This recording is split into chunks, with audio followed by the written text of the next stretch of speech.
J'ai rencontré des aidants épuisés, j'ai rencontré des aidants découragés, et en même temps, on sentait une espèce d'osmose entre les aidants et leurs aidés.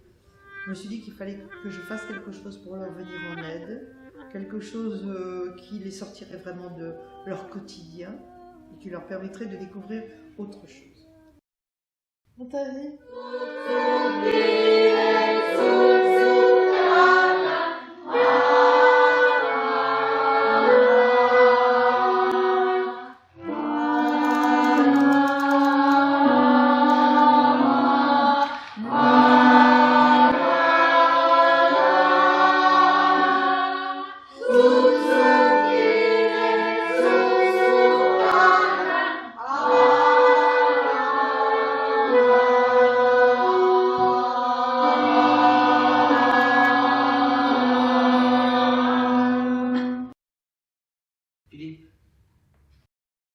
Parce qu'on a beaucoup relâché. Et à la fois on est dans l'attention, donc c'est étonnant ça, hein. Ouais. C'est un relâchement mais en même temps très aiguisé, enfin très précis dans l'espace et présence, une autre présence. Ce projet fou, c'était de mettre les aidants et les aidés, quels qu'ils soient, dans un lieu, dans un groupe, ensemble, autour de la musique, du chant, de l'expression, pour essayer de trouver, comme le nom de notre association, un autre univers. Il y a eu une espèce d'alchimie qui s'est passée, qui dépasse l'empathie. C'est quelque chose, c'est le partage. C'est-à-dire que les aidants et les aidés qui sont venus en commun ne se sont pas cantonnés à rester avec leur aidant ou avec leur aidé. Il y a eu une espèce de mélange entre les participants, les musiciens, les aidants, les aidés, qui a fonctionné dès le premier instant.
Léna.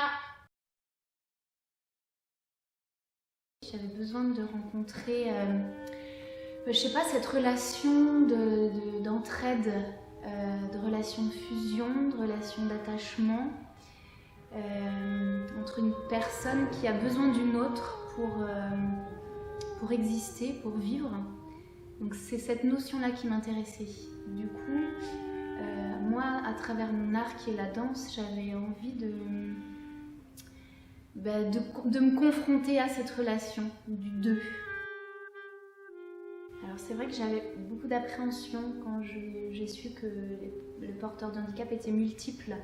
Je me suis demandé si j'allais pouvoir accompagner en fait chaque contrainte et chaque difficulté. Je mets difficulté entre parenthèses parce que aujourd'hui ça ne l'est plus.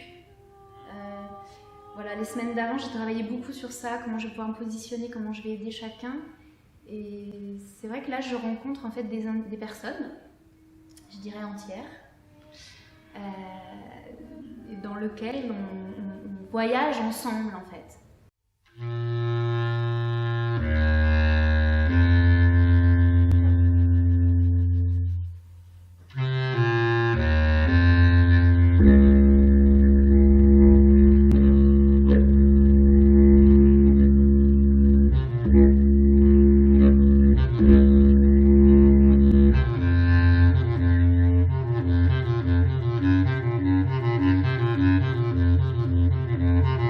Mm-hmm.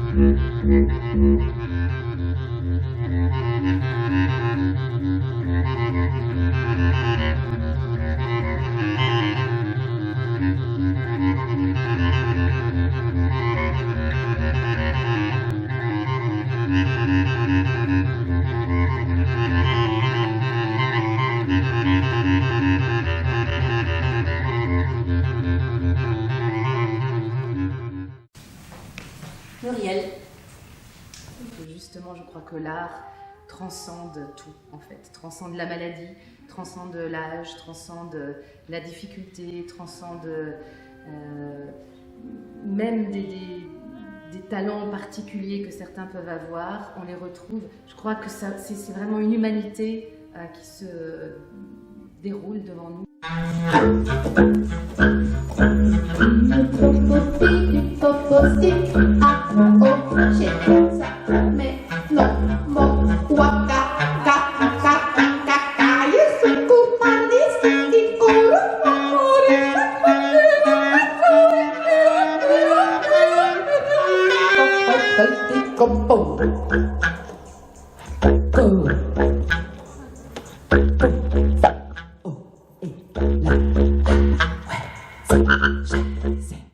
Michel. C'était chacun renvoyé à l'autre quelque chose d'hyper généreux.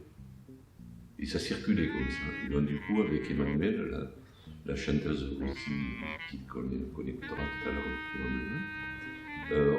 on s'est retrouvés dans un univers où on n'était pas des musiciens qui accompagnions les accompagnés et les accompagnants, mais on s'est retrouvés à l'intérieur de quelque chose. C'est-à-dire que très très vite, la musique allait vers eux, vers ce groupe qui était devant nous, revenait vers nous, donc du coup on était appelés dans ce groupe en permanence. Ça c'était vraiment particulier et c'était très très émouvant. Il y a eu des moments mais de grâce.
Et là, c'est la première fois que je me retrouve avec des gens qui sont dans telle tolérance et dans un tel partage. C'est même pas une tolérance, parce que tolérer, ça voudrait dire qu'il y a quelque chose de négatif. Et là, on a l'impression que tout est lumière, quoi. Il y a un réel partage, une réelle curiosité de l'un envers l'autre.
C'est vrai que ça m'a carrément fait un tilt dans la tête.